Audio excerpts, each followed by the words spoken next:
টুকরো কাগজে লেখা ৬৭টি শব্দ বিশ্বে এমন এক কঠিন বৈরিতার জন্ম দিয়েছিল যা আধুনিক সময়ে এসেও সমাধান করা সম্ভব হয়নি। ইসরায়েল এবং হামাসের মধ্যে চলমান সংঘাতের মধ্যে এই বেলফোর ঘোষণার ১০৬ বছর পূর্ণ হয়েছে। ৬৭ শব্দের এই নথি ইসরায়েল রাষ্ট্র প্রতিষ্ঠার পথ পরিষ্কার করে এবং মধ্যপ্রাচ্যের ইতিহাসকে চিরতরে বদলে দেয়। ২রা নভেম্বর ১৯১৭ প্রথম বিশ্বযুদ্ধ চলাকালীন ব্রিটিশ সরকার প্রথমবারের মতো ইহুদি জনগণের জন্য ফিলিস্তিনে একটি আবাসভূমি প্রতিষ্ঠার প্রতি তাদের সমর্থন জানায়। এটি সেই সময়কার কথা যখন ফিলিস্তিন অঞ্চলটি ব্রিটেনের নিয়ন্ত্রণে ছিল, অর্থাৎ ওই ভূখণ্ডের প্রশাসনিক ক্ষমতা ব্রিটিশ সরকারের হাতে ছিল। ইসরায়েলিরা এই বেলফোর ঘোষণাকে আজকের আধুনিক ইসরায়েল গঠনের ভিত্তি বলে মনে করে। অন্যদিকে আরব বিশ্বের একাংশ মনে করে এই নথির মাধ্যমে তাদের সঙ্গে বিশ্বাসঘাতকতা করা হয়েছে, কেননা এই ফিলিস্তিন অঞ্চল একসময় অটোমান সাম্রাজ্যের অধীনে ছিল। ব্রিটিশ সরকার যখন অটোমানদের বিরুদ্ধে লড়াইয়ে নামে তখন আরবরা ব্রিটিশদের সমর্থন ও সহযোগিতা করেছিল। তাই বেলফোর ঘোষণাকে তারা পিঠে ছুরিকাঘাতের মতো মনে করে। বেলফোর ঘোষণার পর ইহুদি অভিবাসীরা ফিলিস্তিন অঞ্চলে ভিড় করতে থাকে। বেলফোর ঘোষণায় কী আছে? তৎকালীন ব্রিটিশ পররাষ্ট্রমন্ত্রী আর্থার বেলফোর এই ঘোষণাপত্রটি একটি সিল করা খামে ব্যারন লিওনেল ওয়াল্টার রথচাইল্ডের কাছে পাঠিয়েছিল। ব্যারন লিওনেল তখন ব্রিটেনে বসবাসকারী ইহুদি সম্প্রদায়ের একজন বড় নেতা ছিলেন। ওই চিঠিতে লেখা ছিল, প্রিয় লর্ড রথচাইল্ড, মহামান্য সরকারের পক্ষ থেকে নিম্নলিখিত এই বিবৃতিটি আপনাকে পাঠাতে পেরে আমি অত্যন্ত আনন্দিত। জায়নাবাদী ইহুদি জনগণের আশা আকাঙ্ক্ষার সমর্থন দেওয়া এই বিবৃতিটি মন্ত্রিসভায় পেশ করা হয়েছে এবং মন্ত্রিসভায় তা অনুমোদিত হয়েছে।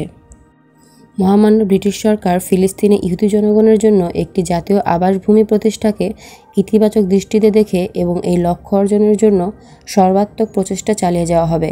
তবে এটাও নিশ্চিত করা হচ্ছে যে এমন কিছু করা উচিত হবে না যা ফিলিস্তিনে অবস্থানরত অ-ইহুদি সম্প্রদায়ের ধর্মীয় ও নাগরিক অধিকার কিংবা অন্য দেশে বসবাসকারী ইহুদিরা যে অধিকার এবং রাজনৈতিক মর্যাদা ভোগ করছে তাতে কোনো হানি হয়। আপনি যদি জায়নবাদী ফেডারেশনের কাছে এই ঘোষণা পৌঁছে দেন তাহলে আমি আপনার প্রতি কৃতজ্ঞ থাকব। Arthur James Balfour. Arthur James Balfour কে ছিলেন? বেলফোর ঘোষণার নামকরণ করা হয়েছিল আর্থার জেমস বেলফোরের নামে। তিনি তৎকালীন প্রধানমন্ত্রী ডেভিড লয়েড জর্জের মন্ত্রিসভায় পররাষ্ট্রমন্ত্রী ছিলেন। ব্রিটেনের শাসন ব্যবস্থার নেতৃস্থানীয় সদস্য, ধনাঢ্য এবং বুদ্ধিজীবী শ্রেণী থেকে আসা আর্থার জেমস বেলফোর ক্যামব্রিজ বিশ্ববিদ্যালয় থেকে পড়াশোনা শেষ করার সাথে সাথে কনজারভেটিভ পার্টির প্রতিনিধি হিসেবে পার্লামেন্টে যোগ দেন। স্কটিশ বংশোদ্ভূত বেলফোর ১৯০২ থেকে ১৯০৫ সাল পর্যন্ত ব্রিটেনের প্রধানমন্ত্রী ছিলেন। তিনি তার কর্মজীবনের একটি গুরুত্বপূর্ণ অংশ দেশটির পররাষ্ট্রনীতির সাথে সম্পর্কিত বিষয়গুলোতে ব্যয় করেন। বেলফোর এই ধারণাটি প্রচার করেছিলেন যে ব্রিটিশ সরকারের উচিত জায়নবাদ অর্থাৎ ইহুদি রাষ্ট্র প্রতিষ্ঠার পক্ষে নিরঙ্কুশ সমর্থন হওয়া। জায়নিজম বা জায়নবাদ হল ঊনবিংশ শতকের শেষের দিকে ইউরোপে উদ্ভব হওয়া এক রাজনৈতিক আন্দোলন। ফিলিস্তিন ভূখণ্ডে ইহুদি রাষ্ট্র প্রতিষ্ঠার লক্ষ্যে এই আন্দোলনের উদ্ভব হয়। এই ভূখণ্ডকে ইহুদিরা তাদের প্রাচীন ভূমি বলে মনে করে। বেলফোরকে কৃতিত্ব দেওয়া হয় এই কারণে যে তিনি এই ঘোষণাপত্র জারি করার জন্য যুদ্ধ সংক্রান্ত মন্ত্রিসভাকে রাজি করিয়েছিলেন। এজন্য তিনি যুক্তরাজ্যের প্রভাবশালী ইহুদি নেতা যেমন চাইম ওয়েজম্যান এবং লিওনেল ওয়াল্টার রথচাইল্ডের সমর্থন পেয়েছিলেন। যদিও অনেকের মতে তিনি একজন খ্রিস্টান জায়নিস্ট বা খ্রিস্টান ইহুদি রাষ্ট্রপরিপন্থী। মূলত ওল্ড টেস্টামেন্ট বা বাইবেলের প্রথম সংস্করণে ইহুদির ইতিহাস পড়ে তার এই বিষয়ে আগ্রহ জন্মায়। তবে অনেকের ধারণা বেলফোর রাজনৈতিক সুবিধা পাওয়ার জন্য একটি কৌশলগত কারণে জায়নবাদী প্রকল্পকে সমর্থন করেছেন। লিওনেল ওয়াল্টার রথচাইল্ড কে ছিলেন? ব্রিটিশ রাজনীতিবিদ বেলফোর এই ঐতিহাসিক চিঠিটি ব্যারন লিওনেল ওয়াল্টার রথচাইল্ডের কাছে পাঠিয়েছিলেন। চিঠিটি লন্ডনে তার বাড়ির ঠিকানায় পাঠানো হয়েছিল। ওয়াল্টার রথচাইল্ড সেই সময় ব্রিটেনের একটি শক্তিশালী ব্যাংকিং পরিবারের ইংরেজ শাখার প্রধান ছিলেন এবং ব্রিটেনে বসবাসকারী ইহুদি সম্প্রদায়ের একজন বিশিষ্ট নেতাও ছিলেন। রথচাইল্ড আন্তর্জাতিক ব্যাংকিং পরিবারটি ছিল অত্যন্ত ধনী এবং ফিলিস্তিনে ইহুদি আবাসভূমি প্রতিষ্ঠায় তারাই অন্যতম বড় পৃষ্ঠপোষক ছিল।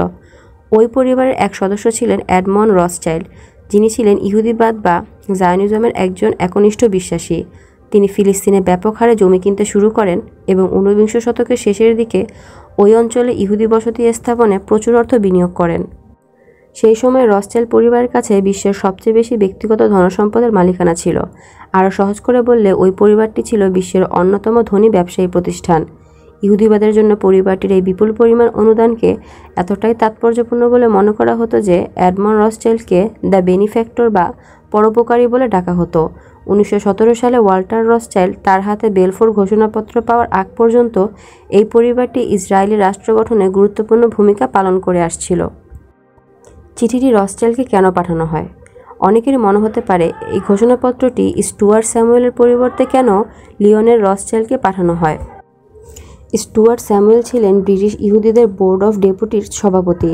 এই সংগঠনে ছিল ব্রিটেনে ইহুদিদের প্রতিনিধিত্বকারী সরকারি সংস্থা। মূলত ওই সময় ব্রিটিশ ইহুদিদের বোর্ড অফ ডেপুটিজের মধ্যে ইহুদিপন্থী ইহুদি এবং জায়নবাদ বিরোধী ইহুদিদের মধ্যে বিভাজন ছিল, অর্থাৎ একদল ইহুদিবাদের সমর্থনে আর অন্য দল এর বিপক্ষে ছিল। যেখানে কিনা রথসচাইল্ড পরিবারের কোনো আনুষ্ঠানিক পদ ছিল না, তার অবস্থান ছিল নিরপেক্ষ। কিন্তু বাস্তবে তিনি চাইম ওয়েজম্যানের মতো সেই সময় জায়নবাদপন্থী বা ইহুদিপন্থী ইহুদিদের গুরুত্বপূর্ণ নেতাদের একজন ছিলেন। যেহেতু বেলফোরের সাথে রথসচাইল্ডের সরাসরি যোগাযোগ ছিল, তাই তিনি এই চিঠিটি ধনাঢ্য ব্যাংকার রথসচাইল্ডকে পাঠানোর সিদ্ধান্ত নেন।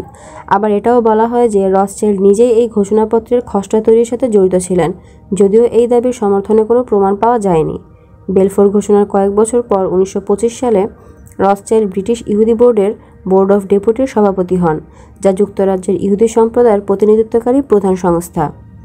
চিঠির উদ্দেশ্য কী ছিল? ব্রিটিশ সরকার আশা করেছিল যে এই ঘোষণার ফলে যুক্তরাষ্ট্রে বসবাসকারী ইহুদিরা প্রথম বিশ্বযুদ্ধের সময় অর্থাৎ 1914 থেকে 1918 সাল মিত্রশক্তির পাশে থাকতে রাজি হবে। ব্রিটিশ নেতারা এবং কতিপয় ইতিহাসবিদ মনে করতেন ইহুদি সম্প্রদায়ের যথেষ্ট পরিমাণ অর্থনৈতিক শক্তি এবং আন্তর্জাতিক অর্থনীতিতে বড় ধরনের প্রভাব ছিল, যা তাদেরকে যুদ্ধে জয়ী হতে সাহায্য করবে। অনেক বিশেষজ্ঞ মনে করেন প্রথম যুদ্ধের পর ব্রিটেনও মধ্যপ্রাচ্যে তাদের একটি শক্ত অবস্থান ধরে রাখতে চেয়েছিল। ওই চিঠিটি লেখার পেছনে উদ্দেশ্য যাই থাকুক না কেন, 1948 সালে ইসরায়েল রাষ্ট্র গঠন এবং পরবর্তীতে ওই অঞ্চল থেকে লাখ লাখ ফিলিস্তিনের বাস্তুচ্যুত হওয়ার পেছনে এই বেলফোর ঘোষণার বড় ধরনের প্রভাব ছিল। ইসরায়েলিদের জন্য বেলফোর ঘোষণাটি এমন একটি নথি ছিল যা ইসরায়েলিদের দাবি করা প্রাচীন ভূমিতে ওই জাতির বিকাশ লাভের স্বপ্নকে পূরণ করেছে। অন্যদিকে ফিলিস্তিনিদের জন্য এই বেলফোর ঘোষণা এমন এক দুঃসময় ডেকে আনে যা আজও অব্যাহত রয়েছে। এমনকি ফিলিস্তিনিরা সমালোচনা করে যে ওই নথিতে তাদের শুধুমাত্র ফিলিস্তিনে বিদ্যমান অ-ইহুদি সম্প্রদায় হিসেবে উল্লেখ করা হয়েছে, তাদের নাম পর্যন্ত নেওয়া হয়নি। প্রথম বিশ্বযুদ্ধে অটোমান সাম্রাজ্যের পরাজয়ের পর বেলফোর ঘোষণাটি মিত্রশক্তির সমর্থন পায়। সে সময় ফিলিস্তিনকে ব্রিটিশ ম্যান্ডেটের অন্তর্ভুক্ত করা হয়েছিল। 1922 সালের জুলাইয়ে লিগ অফ নেশনস ওই অঞ্চলের ব্রিটিশ ম্যান্ডেটের অনুমোদনও দেয়। লিগ অফ নেশনস ছিল জাতিসংঘের পূর্ববর্তী একটি সংস্থা। এই অনুমোদনের মাধ্যমে ব্রিটেন আনুষ্ঠানিকভাবে ওই অঞ্চলের প্রশাসনিক দায়িত্ব পায়। 1930-এর দশকে ওই অঞ্চলে বসবাসকারী আরবরা ক্রমবর্ধমান ইহুদি জনসংখ্যা নিয়ে অসন্তোষ প্রকাশ করতে শুরু করে। এতে উভয় সম্প্রদায়ের মধ্যে সহিংসতা ধীরে ধীরে বাড়তে থাকে। বিক্ষোভ প্রশমিত করতে গিয়ে ব্রিটেন ইহুদি অভিবাসনের ওপর কোটা নির্ধারণের সিদ্ধান্ত নেয়। কিন্তু দ্বিতীয় বিশ্বযুদ্ধের পর ইহুদি গণহত্যা বা হলোকাস্টের ভয়াবহতা প্রকাশ পাওয়ার সাথে সাথে ইহুদি রাষ্ট্র গঠনের চাপ বাড়তে থাকে। এদিকে 1948 সালের 14 মে মধ্যরাতে ফিলিস্তিনে ব্রিটিশ ম্যান্ডেটের মেয়াদ শেষ হয়, অর্থাৎ ওই অঞ্চলে ব্রিটেনের নিয়ন্ত্রণের অবসান ঘটে। ব্রিটিশরা আনুষ্ঠানিকভাবে এই অঞ্চলটি ছেড়ে যায়। একই দিনে ইসরায়েল তাদের স্বাধীনতা ঘোষণা করে। তথ্যভিত্তিক এবং শিক্ষামূলক ইউটিউব চ্যানেল বইপড়িতে আপনাকে স্বাগতম। আপনার পছন্দ অনুযায়ী সাজানো হয়েছে আমাদের প্লেলিস্ট।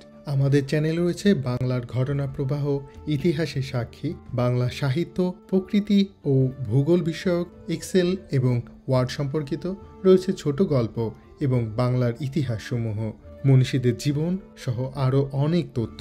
ইতিহাস এবং নতুন নতুন তথ্য সম্পর্কে জানতে আজই সাবস্ক্রাইব করুন বইপড়ি ইউটিউব চ্যানেল।